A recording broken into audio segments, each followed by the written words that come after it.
आदरणीय संत समाज, प्रिय सज्जनों तथा देवियों, हमारे जीवन में चरित्र का क्या स्थान है, इस पर हम विचार करें।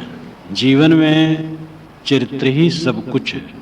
आजकल चरित्र पर विचार कम किया जाता है। बच्चों को पढ़ाया जाता है, लक्ष्य रहता है ऊंचा पद पाए और पैसा खूब कमाए।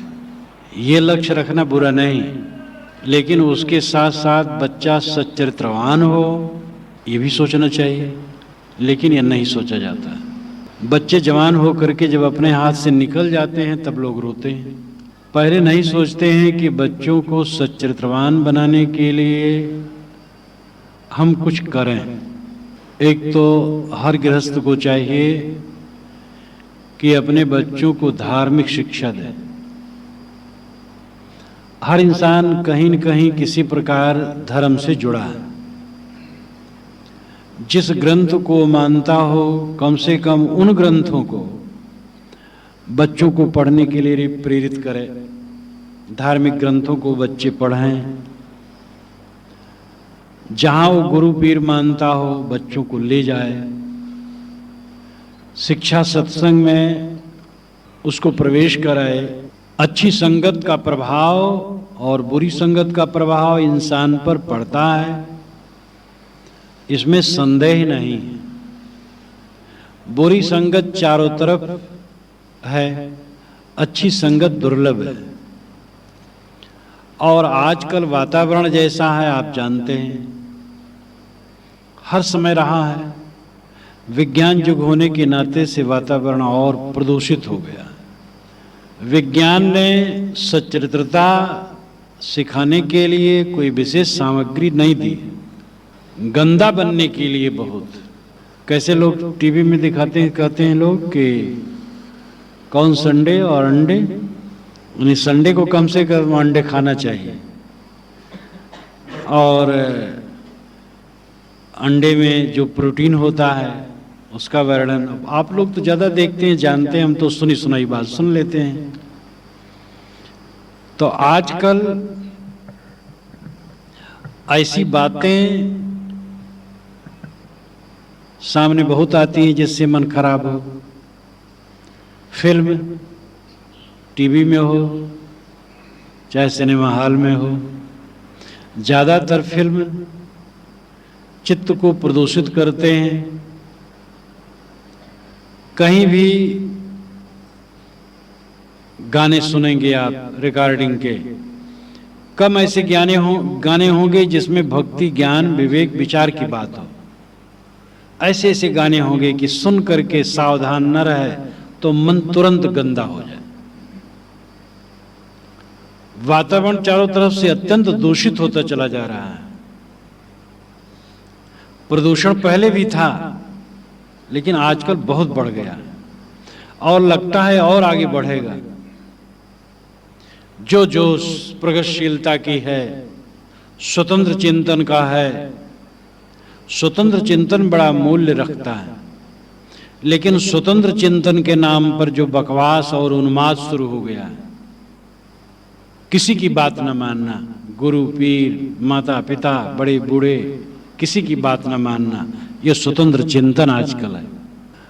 हर माता पिता को चाहिए कि बच्चों को भक्ति सिखाएं, सदाचार सिखाएं, धार्मिक ग्रंथों को पढ़ने को दें। कम से कम उनसे कहें कि बेटा पढ़ो, जरा सुनूंगा। इसी आधार में कुछ पढ़ेंगे और उनके दिमाग में भी जाएगा।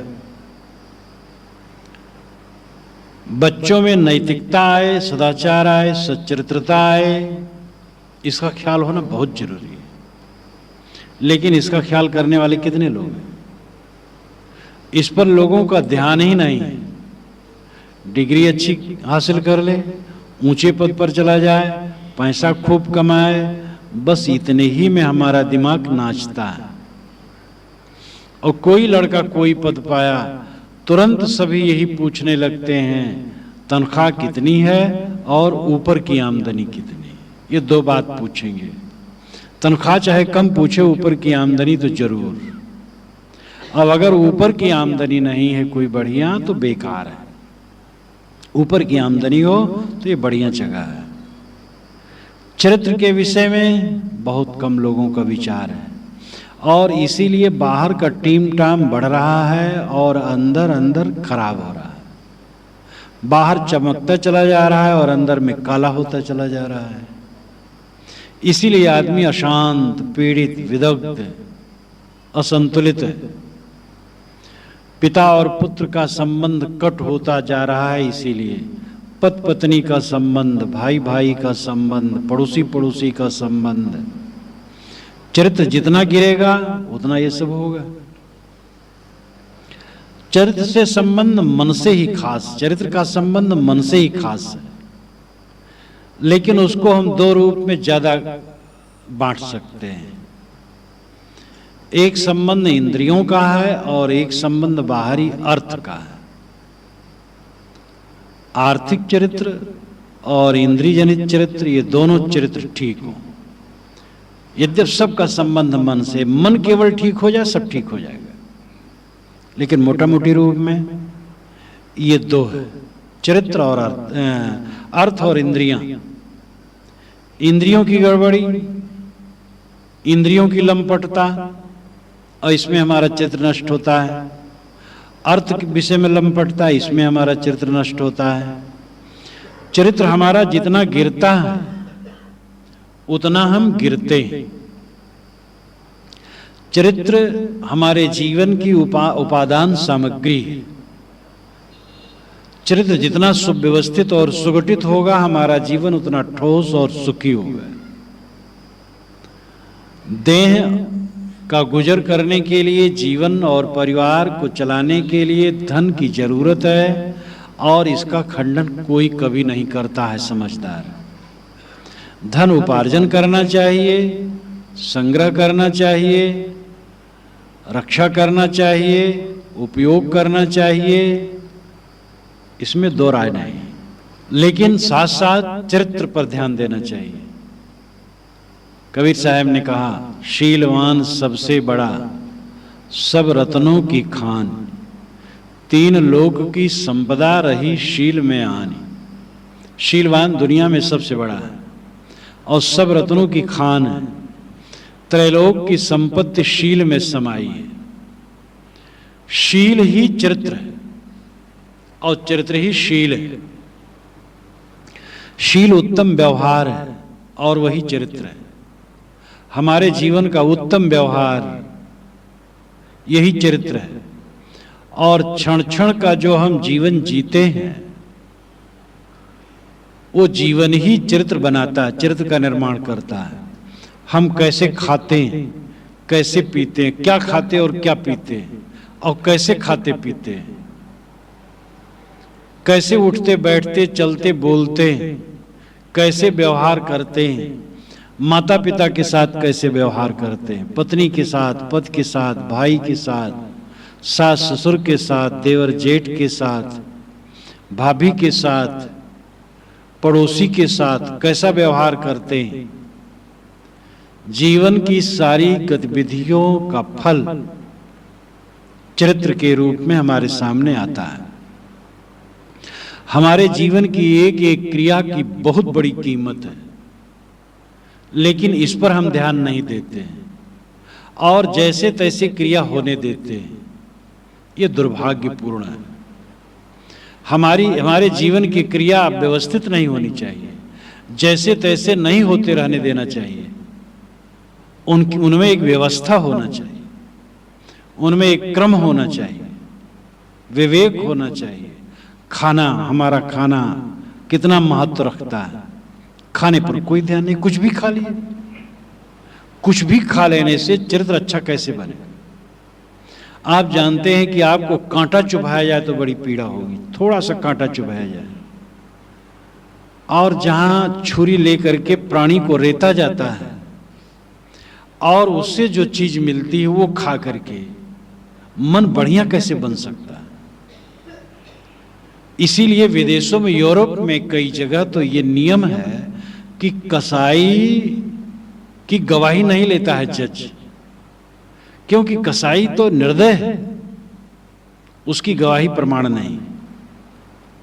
एक कसाई बहुत दुखी होके मरा तो आसपास के मुसलमान ही कहें भैया ये जिंदगी भर किए क्या? वो लोग भी कहते थे। खाने में विवेक होना चाहिए, हर चीज में विवेक होना चाहिए। आप तंबाकू घिस के मुख में डाल लेते हैं, बिना विवेक के डाल लेते हैं। कुछ तो सोचिए कि इसका उपयोग क्या है। बीड़ी पी लेते हैं, सिगरेट पी लेते हैं, गांजा पी लेते हैं। सोचना चाहिए इसका उपयोग क्या है, क्या शरीर के लिए ठीक है, मन के लिए ठीक है। विवेक करें तो त्याज्य हो जाएगा वो। खाना पीना सोच करके होना चाहिए। खाने पीने पर हम बिल्कुल नहीं सोचते हैं, बात व्यवहार को हम बिल्कुल नहीं सोचते हैं। माता के साथ कैसे बोलना चाहिए, पिता के साथ कैसे बोलना चाहिए। मर्यादाहीनता एकदम बढ़ती जा रही है। माता पिता के नमस्कार करना, पैर छूना, ये सुबह उठ करके हर बच्चे का कर्तव्य होना चाहिए। माता पिता के नमस्कार करने वाले दुर्लभ है। हर बच्चे को चाहिए सुबह उठे माता पिता के चरण का स्पर्श करें। माता पिता भक्ति मार्ग में हो तो बच्चों को भी सिखाएं। माता पिता ही भक्ति मार्ग में नहीं, माता पिता के जीवन में ही व्यवस्था नहीं है, बच्चों को संस्कार कैसे दें?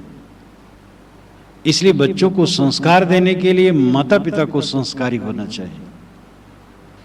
और भक्ति के बीज अगर बच्चों के मन में शुरू से नहीं बोते हैं तो बच्चों का जीवन वो नहीं बन पाएगा जो आप चाहते हैं।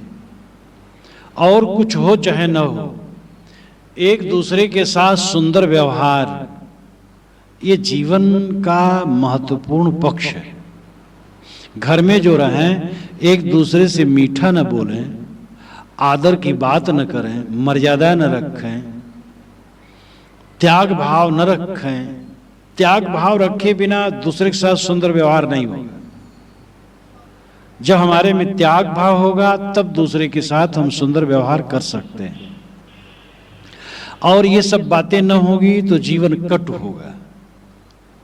गड़बड़ियां पहले भी थी, कोई चीज नई नहीं है। आजकल इस संबंध की गड़बड़ियां ज्यादा बढ़ रही, अवज्ञा बढ़ रही, निशीलता बढ़ रही, मर्यादाहीनता बढ़ रही, और माता पिता की बात न मानने की बात बढ़ रही। शादी होने के बाद तो माता पिता से कोई मतलब नहीं होना चाहिए, ये ज्यादा बढ़ रहा है।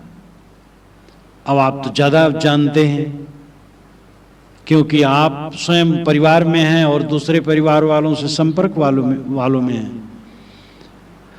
हम लोग भी जानते हैं, घूमते फिरते हैं, आप ही लोगों में रात दिन घूमते फिरते हैं, इसलिए हम लोग भी जानते हैं। आज से 40-50 वर्ष पूर्व जितना संयुक्त परिवार था और मधुर व्यवहार था वो बहुत घट गया है। जो श्रद्धा माता पिता के प्रति थी वो आज नहीं रह गई, कम रह गई। कई लोगों में खूब है और रहेगा, सदैव रहेगा, ये बात नहीं कि निर्मूल हो जाएगा, लेकिन मात्रा घट रही है। बस ये ज्यादा चल पड़ा है कि माता पिता की जगह पर सास ससुर, बहन भाई की जगह पर साली और साले, घर की जगह पर ससुराल। और उन्हीं को 20 वर्ष के बाद करीब करीब ये सारा कट अनुभव होगा जब उनका बच्चा ये सब काम करेगा। एक जगह मैं था तो पिता और पुत्र दोनों बैठे थे, बुलाए थे मुझे 1 घंटे के लिए, पास में था तो वहां गया था। संपन्न परिवार, पिता अध्यापक और पुत्र कॉलेज में पढ़ रहा था, एक ही पुत्र। तो मैंने कहा बेटा कुछ धार्मिक ग्रंथ पढ़ते हो? तो वो तो चुपे रहा। पिता कहता साहब कोर्स की पुस्तकें इतनी है, छुट्टी नहीं मिलती इसको। मुझे बड़ा बुरा लगा। मैंने कहा तुम्हारी अकल नहीं, बुढ़ा गए हो, ये अखबार नहीं पढ़ता है, सिनेमा कभी नहीं देखता, गप नहीं मारता है, बेकार नहीं घूमता है। अगर ये आधा घंटा धार्मिक पुस्तक पढ़ लेगा तो समय सब खराब हो जाएगा। चुप हो गए। इस वर्ष का चांस हुआ। अब उनका लड़का एक अफसर हो गया है और शादी हुए तो कई वर्ष हो गए लड़के की। तो अब की बार वो मेरा एक कार्यक्रम था, मिलने आए, दूसरे प्रदेश की बात है, मिलने आए, प्रवचन में बैठे थे। जब व्यक्तिगत मिले तो मैंने कहा कि कुशल मंगल। हाँ साहब कुशल मंगल। मैंने कहा लड़का कहाँ है? वो कहा साहब अमुक जिले में है। हम कहे कभी कभी आता है? कि हाँ साहब आता है। ठीक है। जब ठीक है कहा तब मुझे लगा, मैंने कहा गड़बड़ लगता है। कि साहब ठीक है कहना चाहिए और क्या कहूं। मैंने कहा आपको कुछ देता है? कि साहब मुझे कुछ जरूरत नहीं है, घर में खेती होती है, पेंशन मिलती है, हमें कमी कुछ नहीं, लेकिन अगर वो दे तो उसके धन की रक्षा मैं करूंगा। ये के तो लड़का है, एक पैसा कभी नहीं देता है, कई हजार रुपया तनख्वाह पाता है, जब छुट्टी पाता है तो ससुराल जाता है, मेरे पास नहीं आता है। बहुत कोशिश करने पर कभी आया तो एक रात भले रह ले। तो मैंने कहा कैसे फिर लगता है? कैसे साहब कैसे लगता है? जो आप कहते हैं रोज वही लगता है। पहले समझ में नहीं आता था, जब समझने का समय रहता है तब लोग समझते नहीं, और जब समय बीत जाता है तो समझने से मतलब नहीं रह जाता है। बच्चों को शिक्षा, धार्मिक शिक्षा नहीं देना चाहते लोग। कितने लोग को पढ़ता साहब, बच्चा पढ़ता है, हाँ साहब कॉलेज में पढ़ता है, बहुत बढ़िया बात, कॉलेज में पढ़ता है तो गर्माहट होनी चाहिए। अब बच्चा आता है सूट बूट में, खटखट खटखट, घर में पहुंचा, कॉलेज से आया है, बहुत खुशी की बात है, इससे और बढ़िया क्या बात होगी। लेकिन कुछ ही दिन के बाद जो दुर्दशा आती है वो पता लगता है। कॉलेज में तो पढ़ाओ, लेकिन उसमें घर में भी कुछ पढ़ाओ। धार्मिक किताब किसी मत की उठा लो, कुरान शरीफ उठा लो, बड़ी अच्छी अच्छी बातें बीच बीच में, बाइबल उठा लो, रामायण, गीता, बीजक, मनुस्मृति, कोई भी ग्रंथ उठा लो, सत्यार्थ प्रकाश, और किसी मत का ग्रंथ उठा लो, तो उसमें जो दार्शनिक बातें हैं, पूजा उपासना की बातें, उनमें अंतर है, लेकिन जो सिर्फ सामान्य मनुष्यों के लिए उपयोगी है उनमें कोई अंतर नहीं। सभी में सदाचार की बात है। इसलिए कोई भी धार्मिक ग्रंथ जो आप सरल समझते हो, बच्चों को कुछ पढ़ाएं, भक्ति की सीख दें, उनमें सच्चरित्रता आए, और मान लो कि वो चोरी नहीं करता, व्यभिचार नहीं करता, हत्या नहीं करता है, और कोई वैसा गलत काम नहीं करता, बहुत बढ़िया है, लेकिन वो मर्यादा भी माने, वो विनम्र भी रहे, अहंकारी न रहे, व्यर्थ बातें न करे, बकवास न करे, बड़ों के सामने कैसे रहना चाहिए सीखे। ये सीख आजकल दी नहीं जाती, और बाहर जो सीख मिलती है वो बहुत बढ़िया नहीं रहती।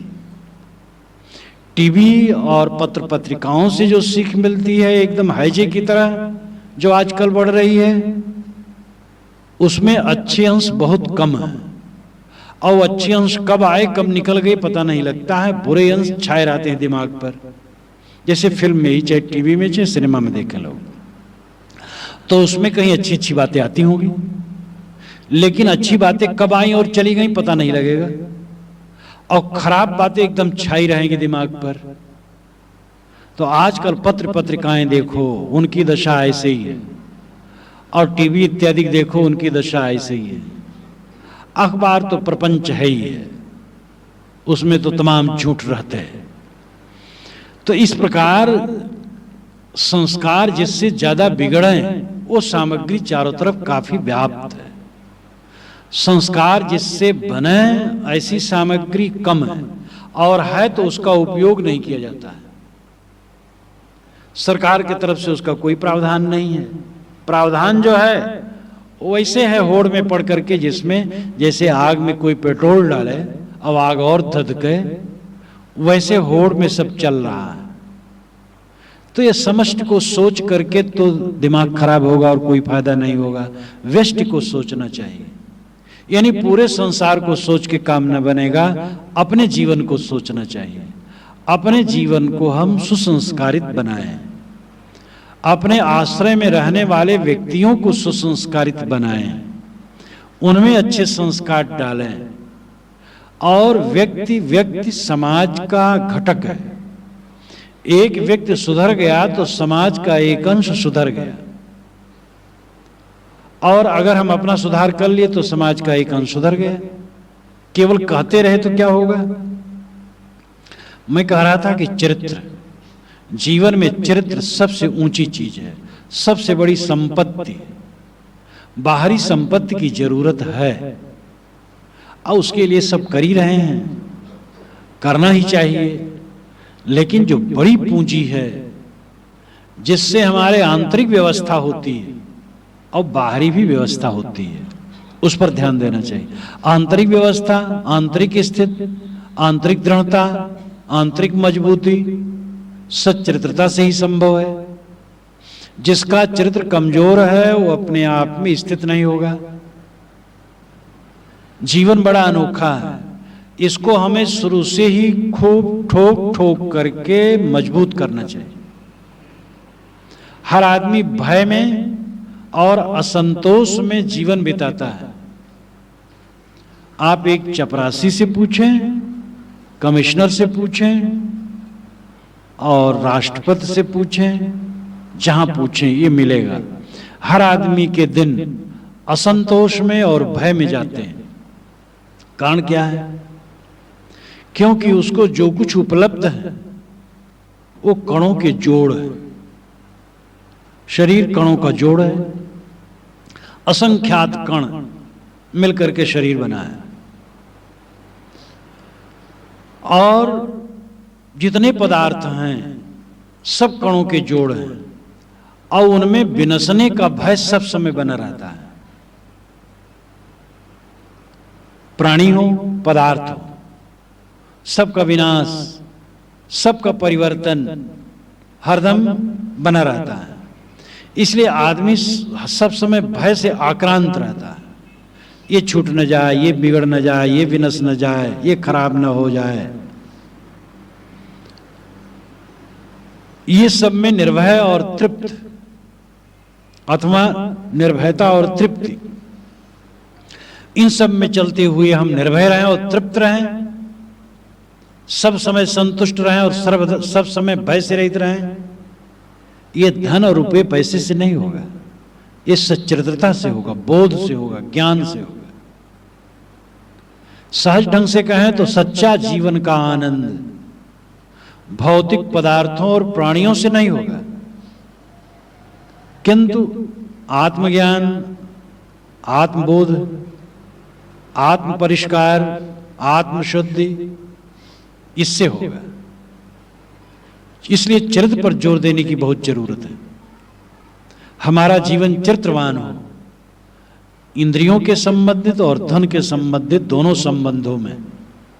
धन में कुछ लोग इंद्रियों के चरित्र पर ही ज्यादा ध्यान देते हैं।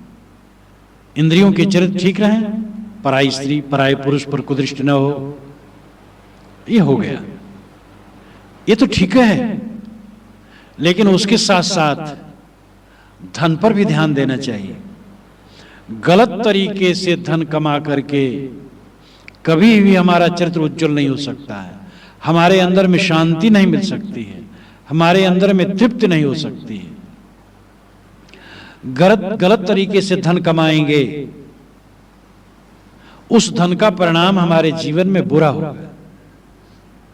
हम रोटी और नमक खाते हैं कि रोटी के साथ सब्जी मिलती है, कि रोटी के साथ मलाई भी मिल जाती है, इसमें हम बहुत बड़ा अंतर मान लेते हैं। लेकिन विवेक करके देखा जाए तो बहुत बड़ा अंतर ये नहीं है। रोटी नमक से खाएं तो भी ठीक है, मलाई मिले तो भी ठीक है।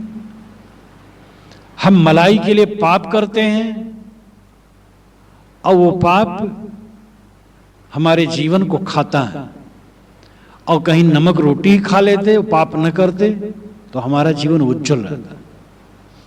साहब ने जो कहा है कि आधी और सूखी भली, आधी और रूखी भली, सारी शोक संताप, जो चाहेगा चूपड़ी बहुत करेगा पाप। साहब ने कहा है कि आधी रोटी अच्छी है, पूरी नहीं, आधी रोटी खा ली, और वो रूखी हो, घी न लगाया हो, ये अच्छा है। और सारी शोक संताप, और पूरी रोटी एक खाओगे तो शोक संताप है। और अगर घी चुपड़ना चाहोगे तो बहुत पाप करोगे। अब इसका कोई शाब्दिक अर्थ लगाए तो अनर्थ हो जाएगा। फिर आज से आधी रोटी खाना शुरू करो, काम भी न कर पाओ, चलने भी न पाओगे।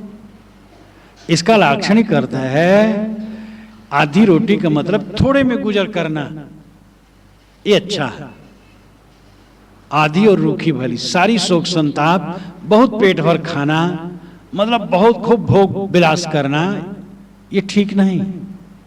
और जो चाहेगा चूपड़ी, जो ज्यादा ऐश्वर्य चाहेगा तो बहुत पाप करेगा। कितने शब्द होते हैं जिसका शब्दार्थ करना अनर्थ पैदा करता है, लक्षणार्थ उसके होते हैं। अभिधा, लक्षणा, व्यंजना, शब्द की 3 शक्तियां होती हैं अर्थ प्रदान करने में। अभिधा यानी शाब्दिक अर्थ, लक्षणा जो शब्दों से हट करके है, और व्यंजना जहां लक्षणा भी नहीं लगता वहां व्यंजना लगती है। कबीर साहब तो अपनी वाणी लक्षणा और व्यंजना में बहुत कहते हैं। जिसके काव्य में लक्षणा और व्यंजना आती है उनका काव्य बहुत ऊंचा माना जाता है। नहीं तो कहते वर्णनात्मक है, खाली वर्णन कर दिए।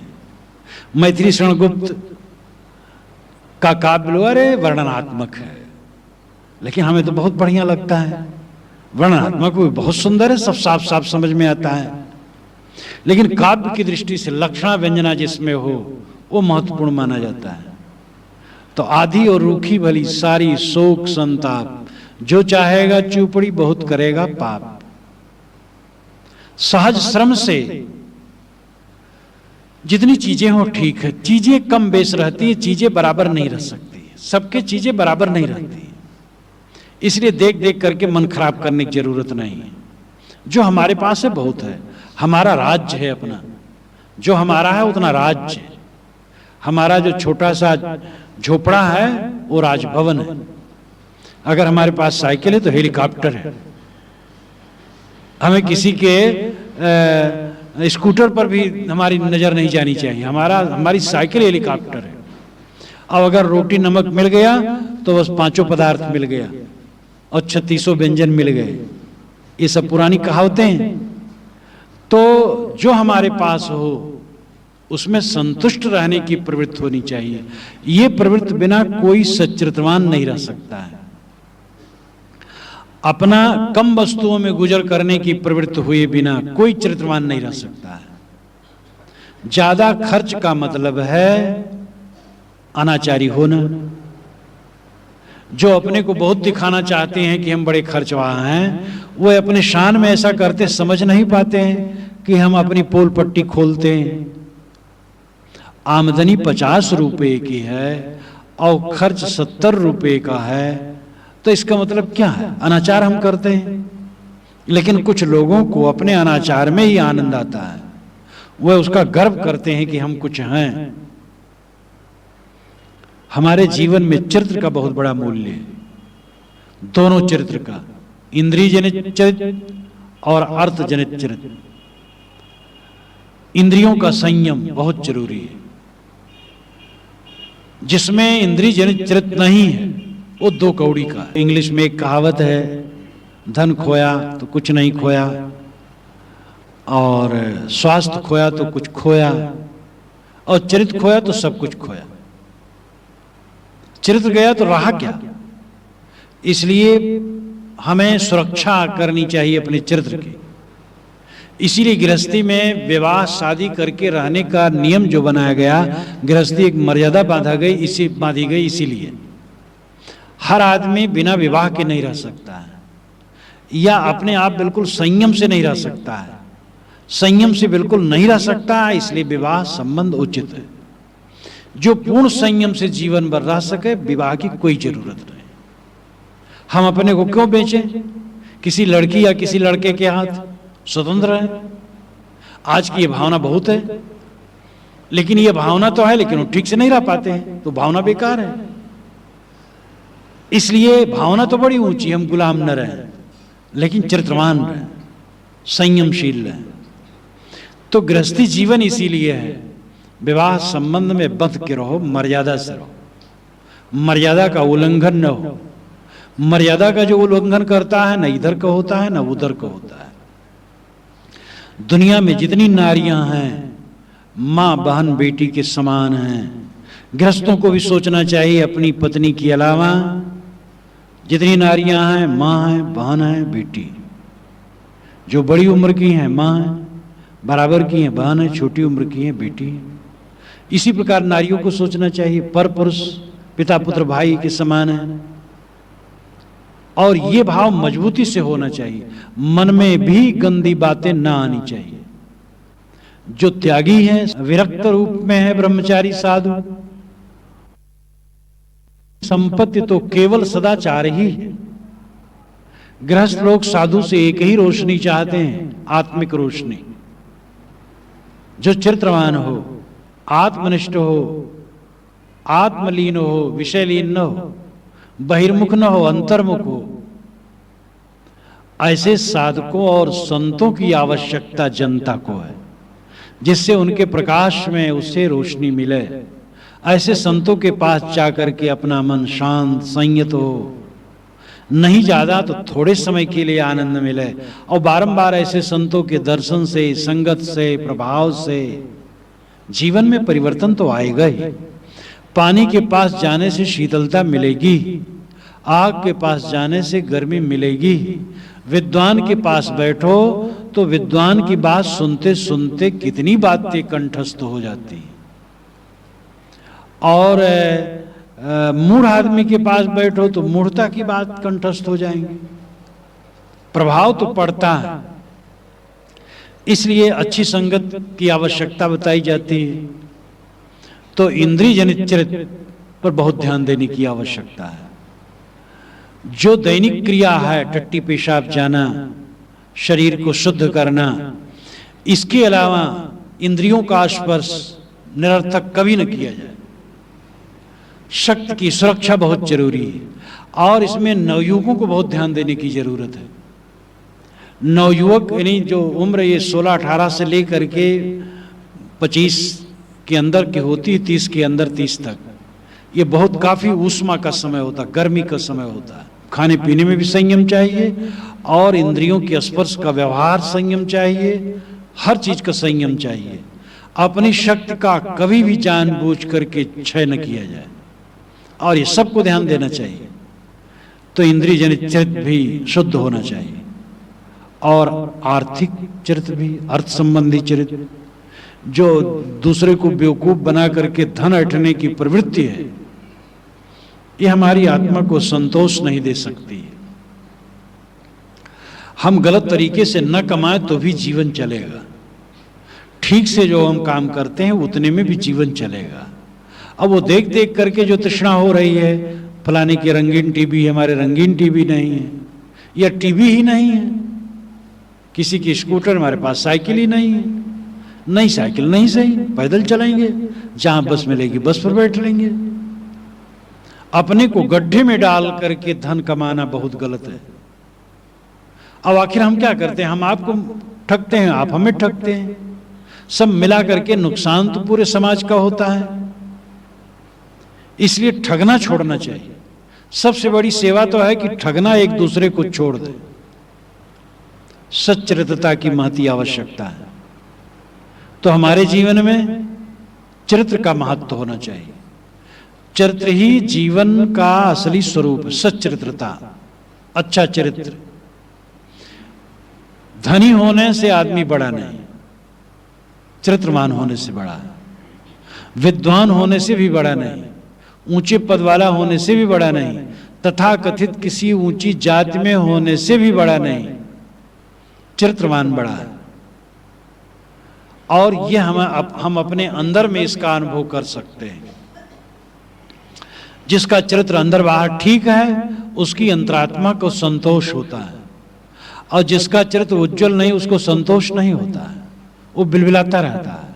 धनी हो, विद्वान हो, ऊंचे पदों पर प्रतिष्ठित हो, बिलबिलाता रहेगा, अंदर अंदर खोखला रहेगा, जलता रहेगा।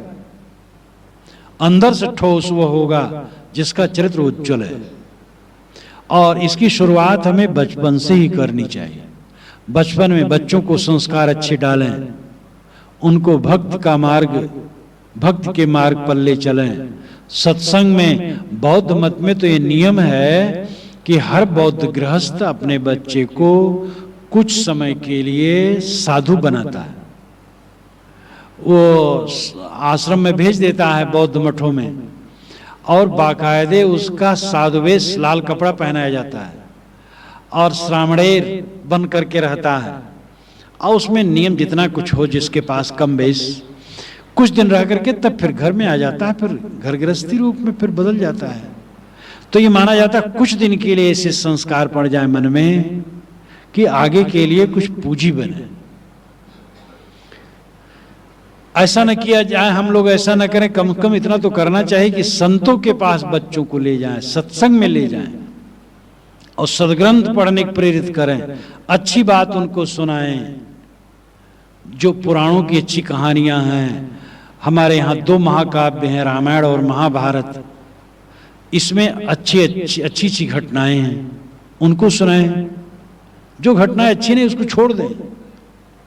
बहुत ऐसी चीजें हैं जो बड़ी सामान्य हैं, उसके द्वारा बच्चों की रुझान पैदा की जा सकती है इस तरफ, वो सब करना चाहिए। छोटे छोटे वाक्य हैं, दोहे हैं, श्लोक बच्चे सब नहीं याद कर सकते, दोहे हैं, साखी हैं। एक बार तो संगमलाल पांडे ने यहाँ भाषण करते हुए कहा था कि आप कबीर साहब के 20 साखियाँ, कबीर साहब की 20 साखियाँ अपने बच्चों को सिखा दें तो बच्चों को बड़ा कल्याण होगा। तो कबीर साहब की साखियाँ हर प्रकार की हैं, बहुत साधारण और सरल ढंग की। ऐसे गोस्वामी जी के दोहे या और भी महापुरुषों की कविताएं हैं, इन सब बच्चों को ये सब बातें सिखानी चाहिए, याद करानी चाहिए।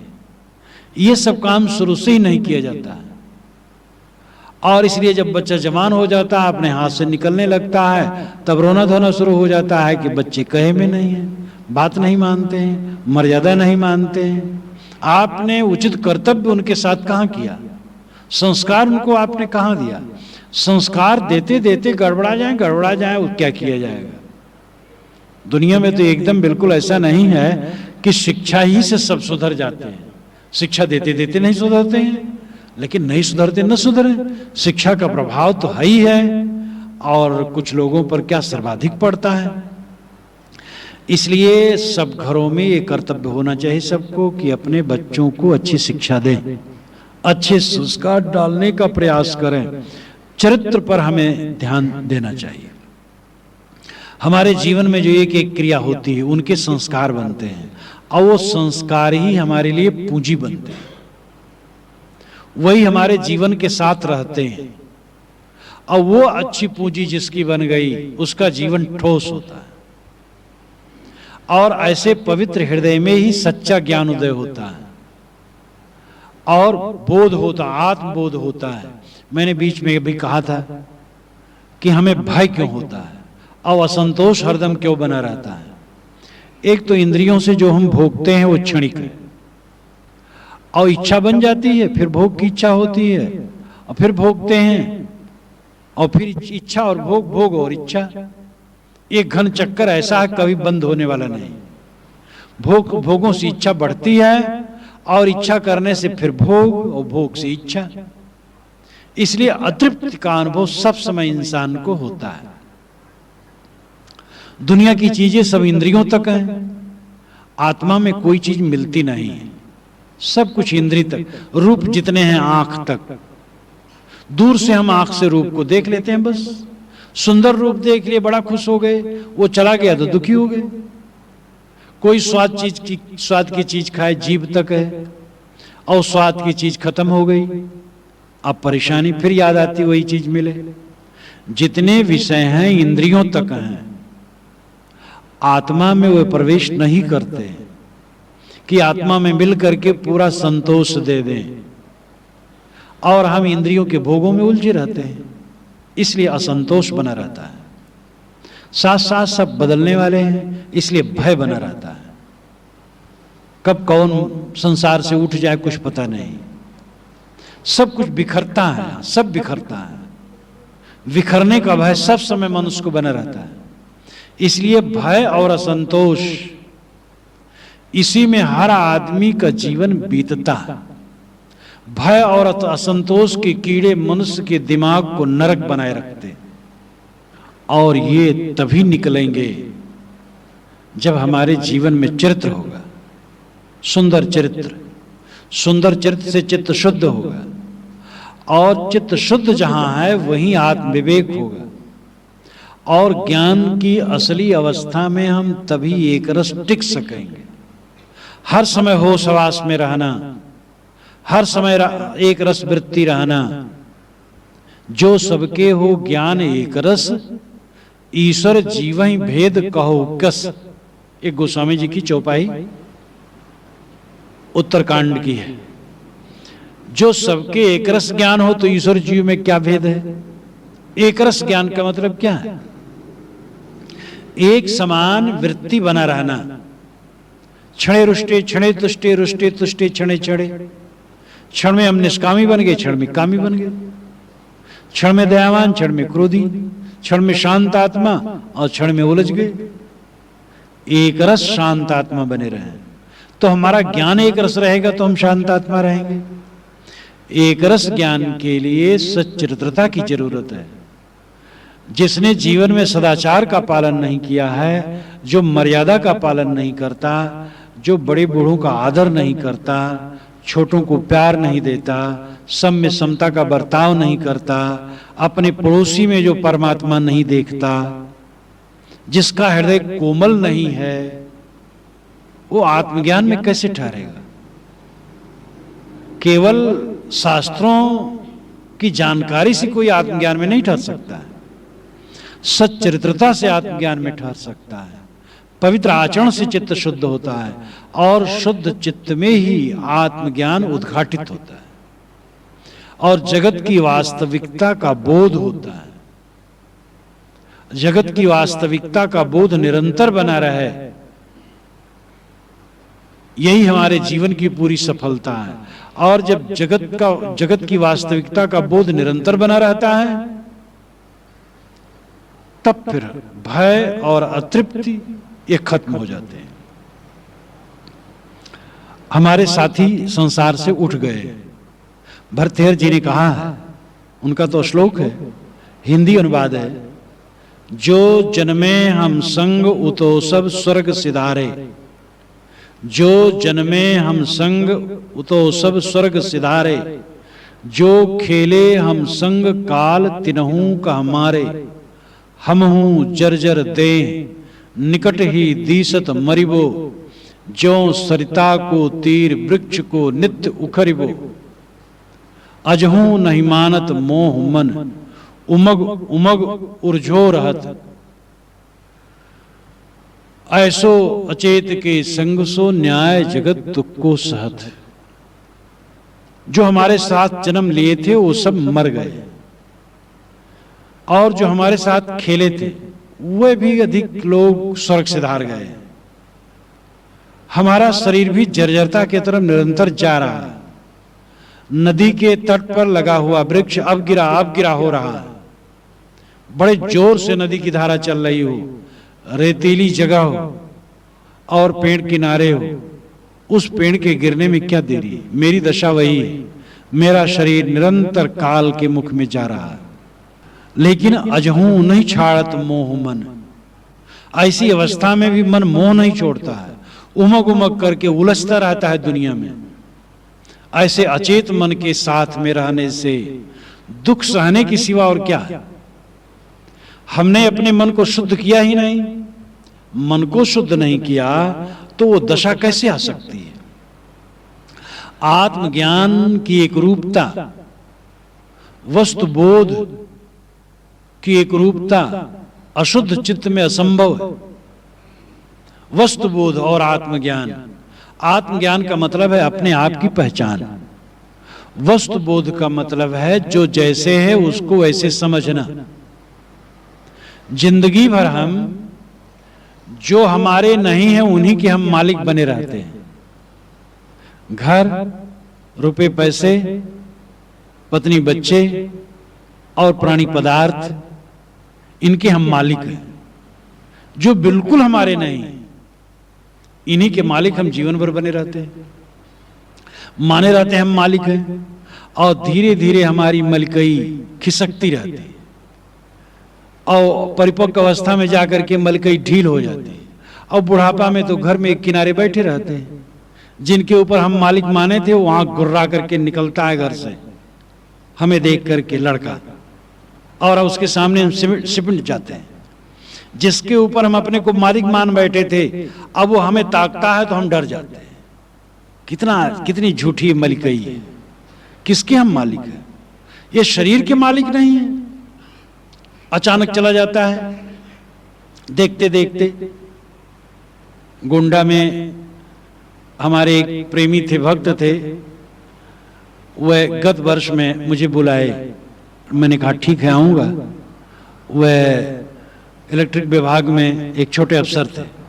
एक दिन उन्होंने जलपान सुबह किया, जलपान करके अखबार पढ़ा। अखबार पढ़ करके मेरी एक पुस्तक है व्यवहार की कला, वो पढ़े थोड़ा, और पढ़ करके उठे, मित्रों से कहे, मित्र लोग कहीं बैठे थे, अब ऑफिस जाना है, ऐसा कहे और चक्कर आया और गिरे और खत्म हो गए। उनकी उम्र कुल 42 बरस की थी। मैं गया था नवंबर में, गत नवंबर में उनके घर। उनकी पत्नी को जगह मिल गई, बच्चे पढ़ रहे हैं, संसार तो चलता रहता है।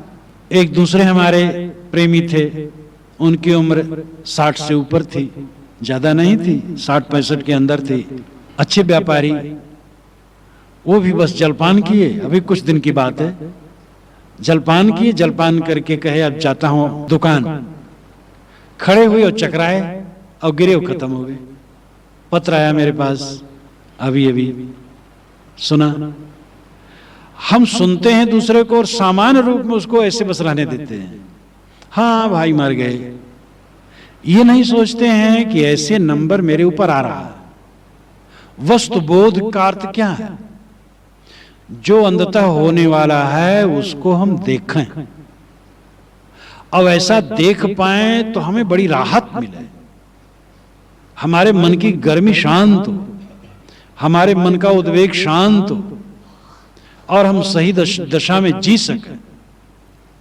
लेकिन हम ये कर नहीं पाते हैं, क्योंकि उधर प्रयास नहीं करते हैं।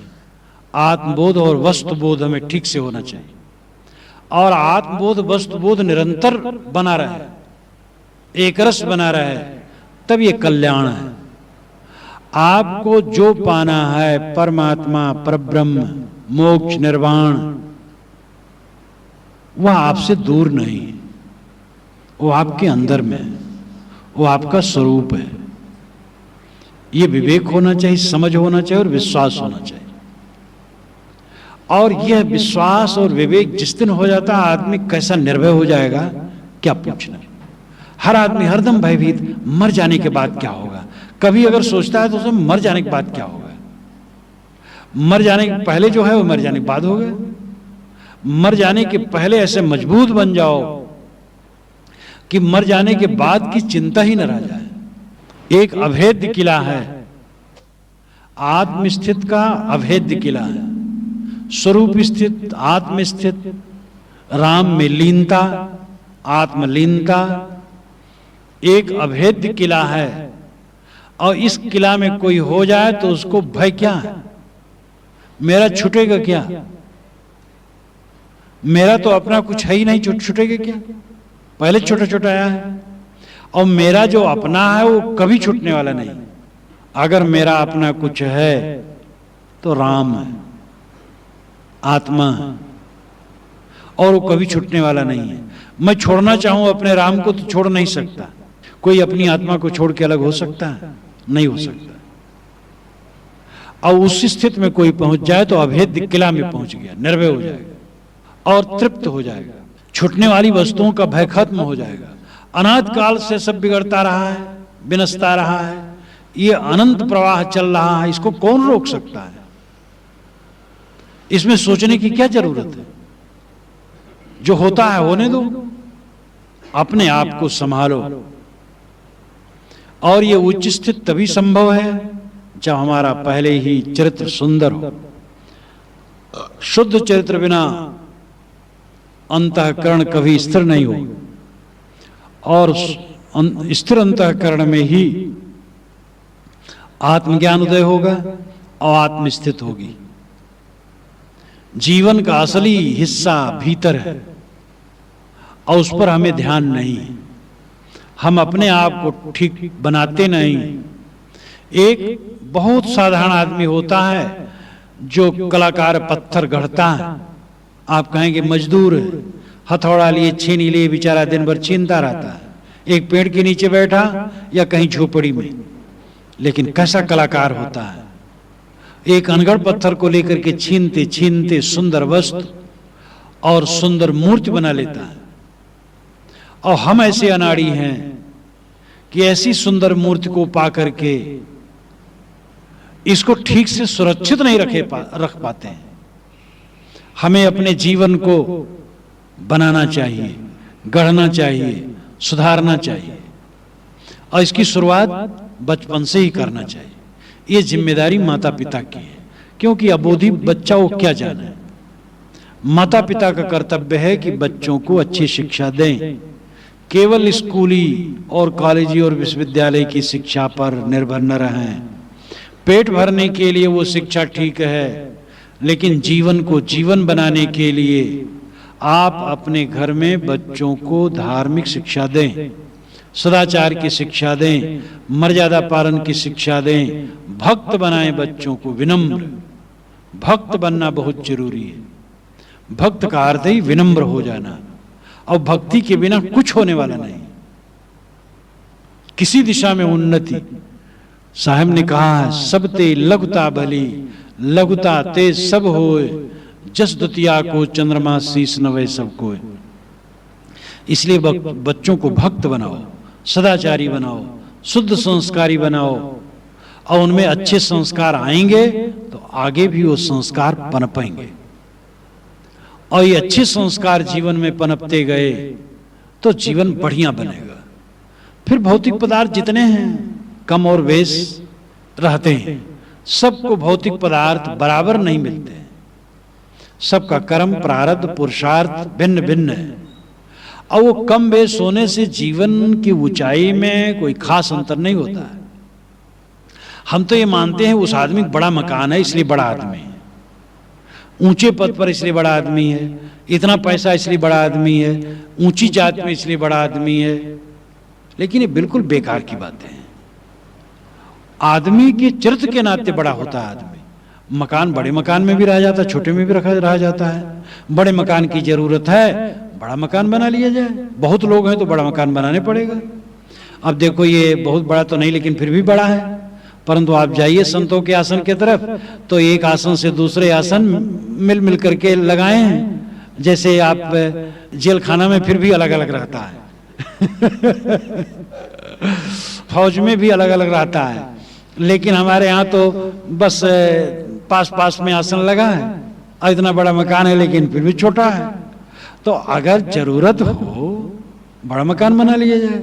कबीर साहब ने तो कहा, कहाँ उठावे मेड़िया लंबी भीत उसारी, घर तो 3.5 पग घना तो 4.25। कहाँ उठावे मेड़िया। मेड़िया गुजराती भाषा का शब्द है। मेड़ी नाम ऊपर का तल्ला। तो साहब कहते क्या तल्ला पर तल्ला उठाता जाता है, और लंबी दीवार और बड़ी लंबी वसारी। अरे घर तो तेरा 3.5 कदम का है और बहुत हुआ तो 4.25। बस सोते समय भी इतने तुम्हें लगेगा और अंतिम में भी इतने समय इतने जगह लगेगी। जब सोगे तो कितनी जगह लगेगी, 3.5 कदम या 4.25। और जब अंतिम में असली बस्ती में जाओगे जहां से उजड़ना नहीं होगा तो वहां पर भी इतनी जगह की जरूरत होगी। तो क्या बहुत परेशान हो रहा है। तो ये संतोष के लिए बहुत बढ़िया बात है। तो जरूरत मकान बड़े की हो बड़े बना लें, छोटे की हो छोटे बना लें, लेकिन बड़ा मकान से आदमी बड़ा नहीं होता है। बड़ा मकान हो मतलब है कि आवश्यकता होगी।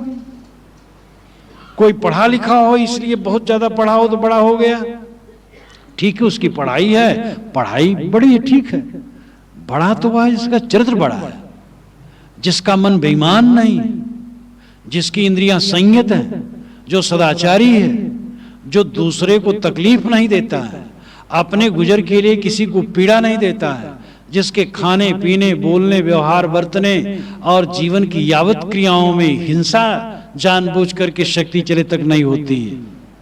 जो प्राणी मात्र के प्रति शील का व्यवहार करता है और जिसका चित्त शुद्ध है वो धन्य है, वो श्रेष्ठ है।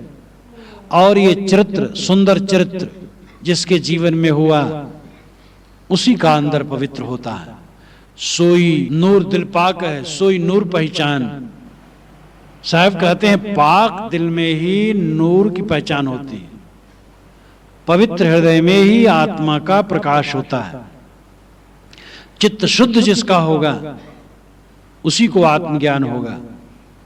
और जीवन का अंतिम फल, जीवन की अंतिम ऊंचाई यह है कि हम पूर्ण निर्भय और पूर्ण तृप्त हो। और यह चीज बोध से, ज्ञान से, संयम से, त्याग से ही संभव है। ये अपने आप को गढ़ने बनाने से ही संभव है। और ये काम सब कर सकते हैं। पैसा ज्यादा हो तो हम बड़ा मकान बनाएं, कार खरीदें, हवाई जहाज पर चलें। पैसा ज्यादा नहीं तो कैसे करेंगे? या और भी बात, सब में ऐसी बातें हैं। लेकिन ये काम जो है अपने को शुद्ध करना, अनपढ़ भी, पढ़ा लिखा भी, बिल्डिंग वाला भी, झोपड़ी वाला भी, उच्च वर्ण कहा जाने वाला भी, निम्न वर्ण कहे जाने वाला भी, या अफसर भी और चपरासी भी, सभी लोग आत्मशोधन कर सकते हैं। इसी को कहते हैं भजन। भजन सब कर सकते हैं। दीपक जब जलता है तो पतंगे आते हैं। वो दीपक ब्राह्मण नामधारी के घर में जलता है कि बंगी नामधारी घर में, सब जगह पतंगे आते हैं। इसी प्रकार प्रकाश जहां जल जाएगा, जिसका हृदय पवित्र हो जाएगा, वही वो ब्रह्म रूप, राम रूप और परम तृप्त रूप हो जाएगा। तो मैंने शुरू में आपसे कहा था कि हमारे जीवन में चरित्र का क्या स्थान है। वास्तव में चरित्र जीवन में सब कुछ है। हमें धनार्जन करना है, धनार्जन करके उसकी रक्षा, संग्रह, व्यवस्था, उपयोग ये सब करना है, क्योंकि जीवन चलाने के लिए इसकी आवश्यकता है। परंतु जो खास चीज है चरित्र, उस पर आजकल ध्यान उससे उठता जा रहा है और ये बहुत खतरा है। और इसके लिए हमें और आपको चाहिए कि अपने बच्चों को अच्छे संस्कार दें, स्वयं अच्छे संस्कारी हों, बच्चों को अच्छे संस्कार दें। चरित्र हमारे जीवन में बढ़े तो हम सच्चे अर्थ में सुखी होंगे। शाम को हम रोटी नमक खाकर चटाई पर सो करके भी सच्चरित्रवान है तो आनंद से रहेंगे, और सच्चरित्रवान नहीं है तो मेवे मलाई खाकर और मखमली गद्दे में रह करके भी नरक भोगते रहेंगे, दुख भोगते रहेंगे, पीड़ा पर पीड़ा रहेगी। इस बात को समझने की जरूरत है। और इस सच्चित्रता का ही फल अंत में होगा कि आत्मज्ञान होगा, आत्मबोध होगा, और जीवन का जो अंतिम उत्कर्ष है, पूर्ण निर्भयता, पूर्ण तृप्ति, पूर्ण शांति, वो भी फल मिलेगा। ये जीवन की सबसे बड़ी ऊंचाई है। आप कल्पना करो कि आप सुबह से शाम तक ऐसा दिन जिए कि पूरे दिन में आपके मन में भय नहीं किसी का आया और मन में कोई अभाव और असंतोष नहीं आया। कितना ऊंचा जीवन, यह दिन का जीवन कितना ऊंचा होगा। और ऐसे किसी का हो जाए आज से पूरा जीवन के लिए, जब तक मौत हो, उसको भय न हो, अतृप्ति न हो, अभाव न हो, असंतोष न हो, कितना ऊंचा जीवन होगा। ये जीवन की ऊंचाई है और ये सुंदर चरित्र का ही अंतिम फल है। इसलिए हमें इस दिशा में आगे बढ़ना चाहिए और इसके लिए सत्संग, स्वाध्याय पर जोर देना चाहिए, जिससे कि हम इस चरम फल को प्राप्त करें।